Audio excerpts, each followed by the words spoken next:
നമസ്കാരം. ഇന്ന് ഞാൻ വന്നിരിക്കുന്നത് തിരുവനന്തപുരം സദ്യ സ്പെഷ്യലായിട്ടുള്ള ബോളി റെസിപ്പി ആയിട്ടാണ്. അപ്പോൾ ഇതിൻ്റെ ഒരു കോമ്പിനേഷൻ എന്ന് പറയുന്നത് നമുക്ക് പാൽപ്പായസമാണ്. പാലടയോ അതുപോലെ തന്നെ സേമിയ പാൽപ്പായസമോ ഒക്കെ നമുക്കിതൊരു കോമ്പിനേഷനാണ്.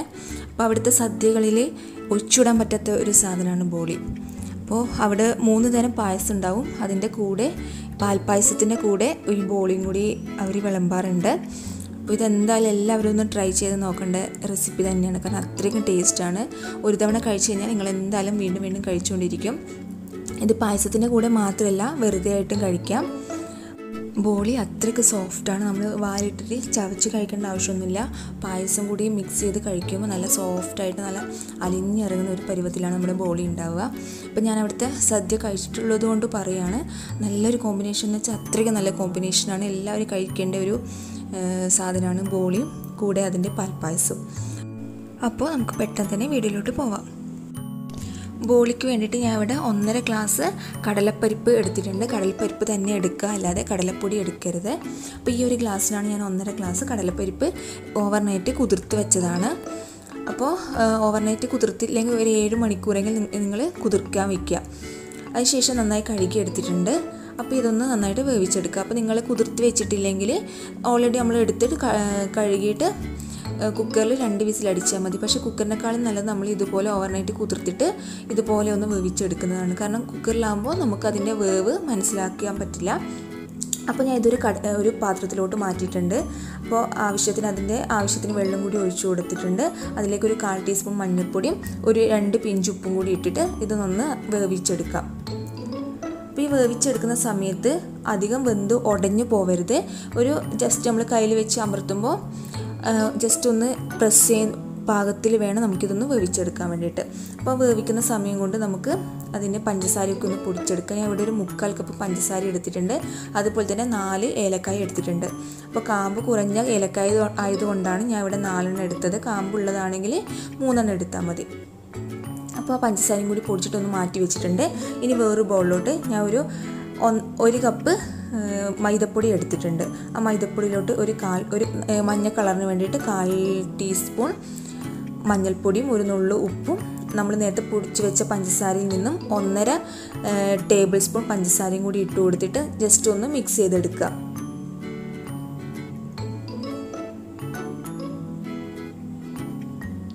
അതിനുശേഷം 2 ടീസ്പൂൺ നെയ്യ് അതിലോട്ട് ഒഴിച്ചു കൊടുക്കുക. 2 ടീസ്പൂൺ നെയ്യ് ഒഴിച്ചതിന് ശേഷം കൈ വെച്ചിട്ട് നന്നായിട്ടൊന്ന് മിക്സ് ചെയ്തെടുക്കുക. ആ നെയ്യ് നമ്മുടെ മൈദമാവിലൊക്കെ ഒന്ന് ആവുന്ന വിധത്തിൽ നന്നായിട്ടൊന്ന് മിക്സ് ചെയ്തെടുക്കുക. അതിനുശേഷം നമ്മൾ വെള്ളം ഒഴിച്ചിട്ട് നന്നായിട്ട് കുഴച്ചെടുക്കുക. നമ്മൾ ചപ്പാത്തിക്കൊക്കെ മാവ് കുഴയ്ക്കുമ്പോൾ കുറച്ച് തിക്കായിട്ടല്ലേ കുഴച്ചെടുക്കുക. പക്ഷേ ഇതിന് കുറച്ച് ലൂസായിട്ട് തന്നെ കുഴച്ചെടുക്കണം. ഇതിൻ്റെ പരുവം കാണിച്ചു തരാം.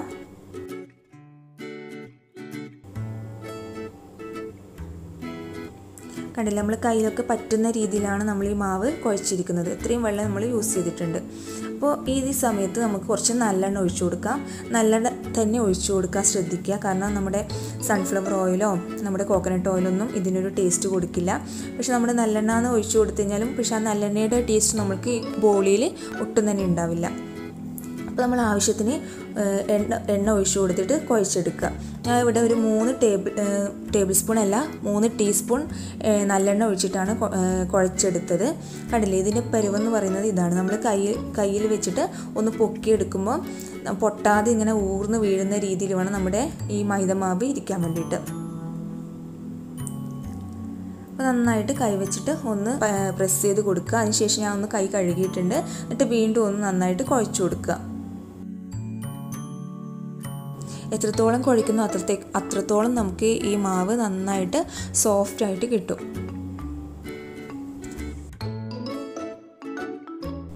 നന്നായി കുഴച്ചതിന് ശേഷം ഈ പാത്രത്തിലോട്ട് തന്നെ നമ്മൾ ഇതുപോലെ നന്നായിട്ടൊന്ന് പരത്തി കൊടുക്കുക. എന്നിട്ട് ഇതിൻ്റെ മുകളിൽ നമ്മൾ നല്ലെണ്ണ ഒഴിച്ചു കൊടുക്കുക. ഇത് നന്നായിട്ട് സോക്ക് ചെയ്യാൻ വെക്കണം. ഈ മാവ് നമ്മുടെ നല്ലെണ്ണയിൽ നന്നായിട്ട് സോക്ക് ചെയ്യാൻ വെക്കുക. പക്ഷെ നമ്മളിങ്ങനെ ചെയ്തതുകൊണ്ട് ഈ നല്ലെണ്ണയുടെ ടേസ്റ്റ് ഒട്ടും തന്നെ ഉണ്ടാവില്ല. എണ്ണ നന്നായിട്ട് ഇതിലോട്ട് ഒഴിച്ചു കൊടുക്കുക. ഈ എണ്ണയിൽ വേണം നമുക്ക് ഈ മാവ് മൈദമാവ് നന്നായിട്ട് സോക്ക് ചെയ്ത് വെക്കാൻ വേണ്ടിയിട്ട്. എന്നാൽ മാത്രമേ നമ്മുടെ ബോളിയുടെ മാവ് നന്നായിട്ട് സോഫ്റ്റ് ആവുകയുള്ളൂ. എന്നാൽ മാത്രമേ ബോളി നല്ല സോഫ്റ്റായി കിട്ടുള്ളൂ. നമ്മൾ ഈ എണ്ണ ഒട്ടും എടുക്കില്ല, നമ്മൾ ഈ എണ്ണ മുഴുവനായിട്ട് ഊറ്റിക്കളയും. അപ്പോൾ ഇങ്ങനെ വെച്ചിട്ട് നമ്മൾ 1 മണിക്കൂർ എങ്കിലും മിനിമം വെക്കണം. എന്നാൽ മാത്രമേ നല്ല സോഫ്റ്റായിട്ട് കിട്ടൂ. 1 മണിക്കൂറല്ല 2 മണിക്കൂറായാലും അത്രയ്ക്ക് നല്ലതാണ്. ആ ഒരു സമയം കൊണ്ട് നമ്മുടെ കടലപ്പരിപ്പ് നന്നായിട്ട് വെന്ത് വന്നിട്ടുണ്ട്. നന്നായി ഉടയേണ്ട ആവശ്യമൊന്നുമില്ല. ജസ്റ്റ് ഒരു നമ്മൾ കൈ വയ്ക്കുന്ന സമയത്ത് കണ്ടില്ലേ, കൈ വെച്ച് ഒന്ന് അമർത്തുന്ന സമയത്ത് ഇങ്ങനെ പൊടിഞ്ഞു വരുന്ന രീതിയിൽ വേണം നമുക്ക് വേവിച്ചെടുക്കാൻ വേണ്ടിയിട്ട്. ഈ നന്നായിട്ട് ഇത് വെള്ളം ഒട്ടും തന്നെ ഇല്ലാതെ ഊറ്റിയെടുക്കണം. എന്നിട്ട് ഒരു പാത്രത്തിലോ മറ്റോ ഇട്ടിട്ട്, അരിപ്പയിലോ മറ്റോ ഇട്ടിട്ട് നന്നായിട്ട് വെള്ളം കളഞ്ഞെടുക്കുക. നന്നായി ചൂട് ആറ്റിയെടുക്കുക. അപ്പോൾ വെള്ളമൊക്കെ നന്നായി പോയിട്ട് ചൂടൊക്കെ നന്നായി ആറിയിട്ടുണ്ട്. ഇനി നമ്മളിത് മിക്സീൻ്റെ ജാറിലോട്ട് ഇട്ടിട്ട് നന്നായിട്ടൊന്ന് പൊടിച്ചെടുക്കണം. ഒട്ടും തന്നെ വെള്ളമില്ലാതെ വേണം നമുക്കൊന്ന് പൊടിച്ചെടുക്കാൻ വേണ്ടിയിട്ട്. അപ്പോൾ ഞാൻ നേരത്തെ പൊടിച്ച പഞ്ചസാരയുടെ അതേ ജാറിലോട്ടാണ് ഇത് ഇട്ട് കൊടുത്തത്. അതുകൊണ്ടാണ് അതിൻ്റെ സൈഡിലൊക്കെ വെള്ള കളറുള്ളത്. ഇത് നന്നായിട്ടൊന്ന് പൊടിച്ചെടുക്കുക. അപ്പോൾ ജസ്റ്റ് നമ്മൾ ഒരിക്കൽ അടിച്ചതിന് ശേഷം ഇതുപോലെ സ്പൂൺ വെച്ച് ഒന്ന് ഇളക്കി കൊടുക്കുകയാണെങ്കിൽ നന്നായിട്ട് അതിൻ്റെ കടലപ്പരിപ്പിൻ്റെ ആ പരിപ്പൊന്നും ഇല്ലാതെ ഒട്ടും തന്നെ ഇല്ലാതെ നമുക്ക് അരച്ചെടുക്കാൻ പറ്റും.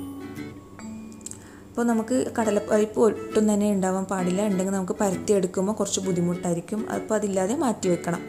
അപ്പോൾ വേറൊരു പാനിലോട്ട് ഞാൻ ഒരു 2 ടീസ്പൂൺ നെയ്യ് ഒഴിച്ചു കൊടുത്തിട്ടുണ്ട്. അതിലേക്ക് നമ്മൾ പൊടിച്ച് വെച്ച കടലപ്പരിപ്പ് ഇട്ട് കൊടുക്കുക. അപ്പോൾ നമ്മൾ 1.5 ഗ്ലാസ് കടലപ്പരിപ്പ് ഞാൻ ഒരു 4 തവണയായിട്ട് പൊടിച്ചെടുത്തതാണ്. നന്നായിട്ടൊന്ന് മിക്സ് ചെയ്ത് കൊടുക്കുക. അപ്പോൾ നെയ്യ് നമ്മുടെ കടലപ്പരിപ്പിലോട്ട് പിടിക്കുന്ന രീതിയിൽ നന്നായിട്ട് ഇളക്കി കൊടുക്കുക.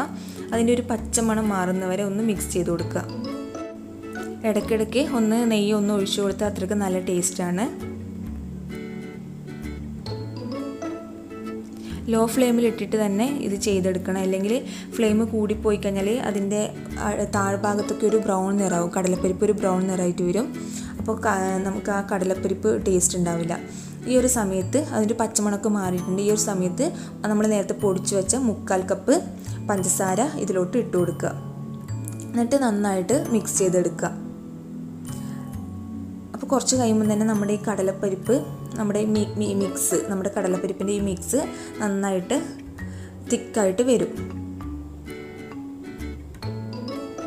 പ്രത്യേകം ശ്രദ്ധിക്കേണ്ടത് ഗ്യാസിൻ്റെ ഫ്ലെയിമാണ്. ലോ ഫ്ലെയിമിൽ തന്നെ വെക്കാൻ ശ്രദ്ധിക്കുക. അപ്പോൾ കണ്ടില്ലേ, നന്നായിട്ട് തിക്കായിട്ട് വന്നിട്ടുണ്ട്. നമുക്ക് ഉരുട്ടിയെടുക്കാൻ പറ്റുന്ന രീതിയിൽ വേണം നമുക്ക് ഈ മാവ് കിട്ടാൻ വേണ്ടിയിട്ട്. ഇനി നമുക്ക് ഫ്ലെയിം ഓഫ് ചെയ്തിട്ട് ഇതൊരു വേറൊരു പാത്രത്തിലോട്ട് മാറ്റാം.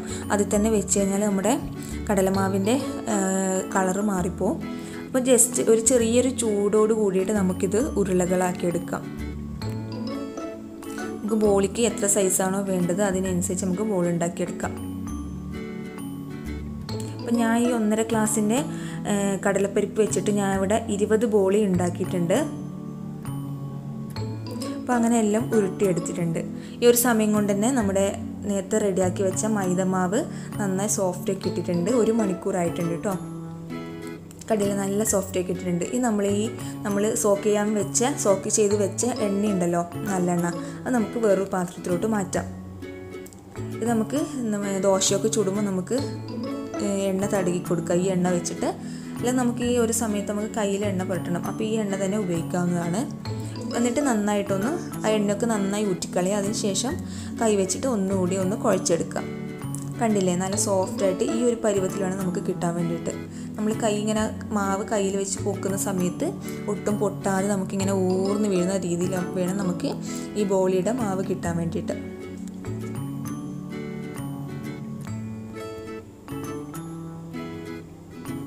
ഇനി നമ്മൾ ഇതിൽ നിന്ന് ചെറിയ ഒരു പോർഷൻ എടുക്കുക. ഇതുപോലെ ചെറിയൊരു പോർഷൻ എടുത്തിട്ട് നമ്മുടെ കൈയുടെ വെള്ളയിൽ വെച്ചിട്ട് നന്നായിട്ടൊന്ന് പരത്തിയെടുക്കുക. നമ്മൾ ഈ ബോൾസ് ആക്കി വെച്ച ബോൾസ് നമ്മൾ ഈ ലെയർ, നമ്മൾ ഈ ഫസ്റ്റ് ഇതുണ്ടല്ലോ നമ്മുടെ മൈദയുടെ ഈ ലെയറിൻ്റെ മുകളിലോട്ട് വെച്ച് കൊടുക്കുക. അപ്പോൾ നമ്മുടെ ഈ കടലപ്പരിപ്പിൻ്റെ ഈ മാവിന് ജസ്റ്റ് ഒരു എന്താ പറയുക ഒരു അറ പോലെയാണ്. നമ്മൾ ഈ മൈദമാവ് ഒന്ന് പ്രൊട്ടക്ഷനാണ് നമ്മുടെ കടലപ്പരിപ്പിൻ്റെ. അപ്പോൾ നല്ല നേരിയ രീതിയിൽ വേണം നമ്മൾ മൈദമാവ് ഇതുപോലെ ചെയ്യാൻ വേണ്ടിയിട്ട്. കണ്ടില്ലേ, ഇതുപോലെ ഒന്ന് ചെയ്തെടുക്കാം. വളരെ പെട്ടെന്ന് തന്നെ റെഡിയാക്കി എടുക്കാൻ പറ്റും. ഒരാളും കൂടി ഉണ്ടെങ്കിൽ നമുക്ക് പരത്തുന്ന സമയത്ത് പെട്ടെന്ന് ചുട്ടെടുക്കാൻ പറ്റും. അപ്പോൾ ഇതുപോലെ ഒന്ന് ചെയ്തെടുക്കുക. അതിനുശേഷം നമ്മൾ പരത്തുന്ന സമയത്ത് ഇതുപോലെ കൈയിൻ്റെ അകത്ത് വെച്ചിട്ട് ഒന്ന് പ്രസ് ചെയ്ത് കൊടുക്കുക. അതിൻ്റെ അകത്തുള്ള കടലമാവ് പൊട്ടാതിരിക്കാൻ വേണ്ടിയിട്ടാണ് നമ്മൾ ഈ മൈദയുടെ മാവ് പുറത്ത് വെച്ച് കൊടുക്കുന്നത്. ഇനി നമ്മൾ അരിപ്പൊടിയാണ്. അരിപ്പൊടി നമ്മൾ പരത്തുന്ന പലകയിലോട്ട് ഇങ്ങനെ വിതറി കൊടുക്കുക. നമ്മൾ ചപ്പാത്തിക്കൊക്കെ പരത്താറില്ല അതുപോലെ. ഇനി നമ്മളിത് നേരെ അരിമാവിലോട്ട് ഒന്ന് മുക്കി കൊടുക്കുക. നമ്മൾ അരിപ്പൊടി എന്ന് പറയുന്നത് ഇടിയപ്പത്തിൻ്റെയോ പത്തിരിയോ പൊടിയാണ്. പുട്ടിൻ്റെ പൊടി എടുക്കരുത്, കാരണം പുട്ടിൻ്റെ പൊടിയിൽ നന്നായിട്ട് തരി ഉണ്ടാവും. അപ്പോൾ നമുക്കിത് പരത്തിയെടുക്കാൻ കുറച്ച് ബുദ്ധിമുട്ടായിരിക്കും. അപ്പോൾ നമ്മളിത് അരിപ്പൊടിയിൽ ഇട്ടിട്ട് ജസ്റ്റ് ഒന്ന് പരത്തിയെടുക്കുക. വളരെ നൈസായിട്ട് വേണം നമുക്കിത് പരത്തിയെടുക്കാൻ വേണ്ടിയിട്ട്. നമ്മൾ പരത്തിയതിന് ശേഷം ബാക്കിയുള്ള അരിപ്പൊടിയൊക്കെ ഒന്ന് മുകളിൽ നിന്ന് നന്നായിട്ട് തട്ടിയെടുക്കുക. അല്ലെങ്കിൽ നമ്മൾ ദോശക്കല്ലോട്ട് ഇടുന്ന സമയത്ത് ആ അരിപ്പൊടി നന്നായിട്ട് കരിഞ്ഞു പോകും. അതില്ലാതാക്കാൻ വേണ്ടിയിട്ടാണ് നമ്മൾ ഇതുപോലെ ചെയ്യുന്നത്. നമ്മൾ ഈ കടലപ്പരിപ്പും നമ്മുടെ മാവും ഒന്ന് ഇതാക്കിയെടുക്കുന്നതിന് ബുദ്ധിമുട്ടേ ഇല്ല. നമ്മൾ പരത്തിയെടുക്കാനൊക്കെ വളരെ എളുപ്പത്തിൽ തന്നെ നമുക്ക് ചെയ്തെടുക്കാം. കാരണം നല്ല സോഫ്റ്റ് ആയിട്ടാണല്ലോ ഇരിക്കുന്നത്. അപ്പോൾ അരിപ്പൊടിയും കൂടി ആകുമ്പോഴേക്കും നന്നായിട്ട് പരത്തിയെടുക്കാൻ പറ്റും. അരിപ്പൊടി അല്ലെങ്കിൽ നമുക്ക് മൈദമാവ് ആയാലും മതി, മൈദപ്പൊടി ആയാലും എടുത്താൽ മതി പരത്തിയെടുക്കാൻ. പക്ഷെ കുറച്ചും കൂടി നല്ലത് അരിപ്പൊടി തന്നെയാണ്. അപ്പോൾ നിങ്ങൾ എന്തായാലും ഇതൊന്ന് ചെയ്ത് നോക്കണം കേട്ടോ. ഉണ്ടാക്കുന്ന വിഷമം നമ്മൾ ചിന്തിച്ച് കഴിഞ്ഞാൽ നമ്മൾ ഒരിക്കലും ഇത് കഴിക്കാൻ പറ്റില്ല. അത്രയ്ക്കും ടേസ്റ്റാണ്. നമ്മുടെ മൈദമാവ് നമ്മൾ കുഴക്കുന്ന സമയത്ത് ഒരു 1.5 ടേബിൾ സ്പൂൺ പഞ്ചസാര ചേർത്തല്ലോ. അപ്പോൾ അതിൻ്റെ അകത്തും പുറത്തും നല്ലൊരു മധുരം തന്നെയാണ്. അപ്പോൾ 2 ഞാൻ പരത്തി എടുത്തിട്ടുണ്ട്. ഞാൻ ചുട്ടെടുക്കാൻ പോവാണ്. ചുട്ടെടുക്കുന്നത് ഞാൻ ദോശക്കല്ലിലാണ്. അപ്പോൾ ദോശക്കല്ലാണ് ഇതിന് ഏറ്റവും നല്ലത്. ദോശക്കല്ല് ഇല്ലെങ്കിൽ നിങ്ങൾക്ക് നോൺ സ്റ്റിക്കിൻ്റെ പാനായിൽ ഉപയോഗിച്ചാൽ മതി. അതിലോട്ട് ഞാൻ കുറച്ച് നെയ്യ് തടകി കൊടുക്കുന്നുണ്ട്. അപ്പോൾ ഇത് ചുട്ടെടുക്കുന്നതും നമ്മൾ ലോ ഫ്ലെയിമിൽ തന്നെ വയ്ക്കുക. അപ്പോൾ നമ്മൾ നല്ല ചൂടായ കല്ലിലോട്ടാണ് ഇട്ട് കൊടുക്കുന്നത്. അപ്പോൾ പെട്ടെന്ന് തന്നെ നമുക്ക് ഈ ബോളി തയ്യാറാക്കി എടുക്കാൻ പറ്റും. കാരണം നമ്മൾ ഇട്ട് കുറച്ച് കഴിയുമ്പോഴത്തേക്കന്നെ നന്നായിട്ട് ബോൾസൊക്കെ ഇങ്ങനെ മുകളിലോട്ട് വരാൻ തുടങ്ങും. കണ്ടില്ലേ, അതിൻ്റെ ഒരു കളർ മാറിയിട്ട് ബോൾസ് ഇങ്ങനെ വരുന്നത് കണ്ടില്ലേ. ഈ ഒരു സമയത്ത് നമുക്ക് തിരിച്ചിട്ട് കൊടുക്കാം. ഈ തവി അതിലോട്ടൊന്ന് പ്രസ് ചെയ്യുമ്പോൾ തന്നെ ബോളി നന്നായിട്ട് ഇങ്ങനെ പൊട്ടി വരുന്നുണ്ട്. കണ്ടില്ലേ, ഒരു സൈഡ് നന്നായിട്ട് റെഡി ആയിട്ടുണ്ട്. കണ്ടില്ല, നന്നായിട്ട് പൊങ്ങി വരുന്നുണ്ട്. കണ്ടില്ലേ, പൊക്കള പോലെ നന്നായിട്ട് പൊങ്ങി വരുന്നുണ്ട്. നമ്മൾ വീണ്ടും തിരിച്ച് ഇട്ട് കൊടുക്കുക. നമ്മൾ ഇതിൻ്റെ മുകളിലോട്ട് കുറച്ച് നെയ്യൊന്ന് പുരട്ടി കൊടുക്കുന്നുണ്ട്. ഇനി നമ്മൾ വീണ്ടും ഒന്ന് തിരിച്ചിടാൻ പാടില്ല. നെയ്യ് പുരട്ടിയതിന് ശേഷം പെട്ടെന്ന് തന്നെ നമുക്ക് എടുത്തു മാറ്റാം. വീണ്ടും അതിലോട്ട് വെച്ച് കഴിഞ്ഞാൽ നന്നായിട്ട് മുരിഞ്ഞു പോകും. അതുപോലെ നമുക്ക് രണ്ടാമത്തെ ബോളിയും കൂടി തയ്യാറാക്കിയെടുക്കാം. നമ്മുടെ കണ്ണൂരത്തെ സദ്യനെ അപേക്ഷിച്ച് നമ്മുടെ തിരുവനന്തപുരത്തെ സദ്യ ഭയങ്കര ഹെവിയാണ്. കാരണം അവിടെ ഒരു 4 പ്രാവശ്യങ്ങളിൽ അവിടെ ചോറ് വിളമ്പും. അപ്പോൾ ഞാനിപ്പോൾ കണ്ണൂരത്തെ സദ്യയും കഴിച്ചിട്ടുണ്ട്, തിരുവനന്തപുരത്തെ സദ്യയും കഴിച്ചിട്ടുണ്ട്. അതുകൊണ്ട് പറയുകയാണ്. അപ്പോൾ അതിൻ്റെ കൂടെ തിരുവനന്തപുരത്ത് നമ്മുടെ സദ്യയുടെ കൂടെ ഈ 3 ടൈപ്പ് പായസം ഉണ്ടാവും. പാൽപ്പായസത്തിൻ്റെ കൂടെയാണ് നമുക്ക് ഈ ബോളി വിളമ്പുക. അപ്പോൾ കണ്ണൂരത്തെ സദ്യ കഴിച്ച ഒരാൾ തിരുവനന്തപുരത്തെ സദ്യ കഴിക്കാൻ പോകുമ്പോൾ പെട്ടെന്ന് നമ്മൾ കഴിക്കുമ്പോൾ ക്ഷീണിച്ചു പോകും. കാരണം നന്നായിട്ട് നമുക്ക് ഇപ്പം കണ്ണൂരൊക്കെ ആണെങ്കിൽ 2 തവണ അങ്ങനെ ചോറ് വിളമ്പാറുള്ളൂ. തിരുവനന്തപുരത്താണെങ്കിൽ 4 പ്രാവശ്യം മിനിമം വിളമ്പെന്നാണ് എനിക്ക് തോന്നുന്നത്. അപ്പോൾ ആദ്യം പരിപ്പും നെയ്യും കൂടി ഒഴിച്ച് കഴിക്കുക, പിന്നെ സാമ്പാർ, പിന്നെ രസം, അങ്ങനെ ഓരോ ടൈപ്പായിട്ട് നമുക്ക് ചോറ് വിളമ്പും.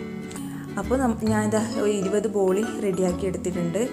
അപ്പോൾ ഇതെല്ലാവരും ഒന്ന് ട്രൈ ചെയ്ത് നോക്കേണ്ട റെസിപ്പി തന്നെയാണ്. അപ്പോൾ നമ്മുടെ കാസർഗോഡ് ഇതിനെ ഗോളിക എന്നാണ് പറയുക. പക്ഷേ അവിടെ ഒരു പ്രത്യേകിച്ച് കോമ്പിനേഷൻ ഒന്നുമില്ല. അവിടെ ബേക്കറികളിൽ ഈ ഒരു ഗോളിക കിട്ടാറുണ്ട്. നല്ല സോഫ്റ്റാണ്. നമ്മൾ ഫസ്റ്റ് ലെയർ, നമ്മുടെ മൈദയുടെ ഫസ്റ്റ് ലെയർ ഇങ്ങനെ പറിച്ചെടുക്കുമ്പോൾ അതിനകത്ത് നമ്മുടെ കടലപ്പരിപ്പ് നന്നായിട്ട് ഇങ്ങനെ പരത്തിയ പോലെ ഉണ്ട്. അപ്പോൾ ഇത് കണ്ടിട്ട് എനിക്ക് ഒട്ടും കൊതി സഹിക്കാൻ വയ്യാതെ ഞാൻ കുറച്ച് പായസം കൂടി ഒഴിച്ചിട്ട് കഴിച്ചു. ഞാൻ കുറച്ച് പായസം ഉണ്ടാക്കിയിട്ടുണ്ടായിരുന്നു. അപ്പോൾ ഇതിൻ്റെ കോമ്പിനേഷൻ എന്ന് പറയുന്നത് പാൽപ്പായസമാണല്ലോ. ഞാൻ കുറച്ച് പായസം ഉണ്ടാക്കിയിട്ടുണ്ടായിരുന്നു. അപ്പോൾ ഞാൻ ഇത് കഴിക്കാൻ പോവാണ്. അപ്പോൾ ഇതെല്ലാവരും ട്രൈ ചെയ്ത് നോക്കുക, ലൈക്ക് ചെയ്യുക, ഷെയർ ചെയ്യുക, കമൻറ്റ് ചെയ്യുക. അപ്പോൾ ഇത് ഇഷ്ടപ്പെട്ടിട്ടുണ്ടെങ്കിൽ നിങ്ങളെ ഫ്രണ്ട്സുമായിട്ട് എന്തായാലും ഷെയർ ചെയ്യുക, അവരും കൂടി ഉണ്ടാക്കി നോക്കട്ടെ. അപ്പോൾ അടുത്തൊരു വീഡിയോയുമായി കാണുന്നത് വരെ നന്ദി, നമസ്കാരം.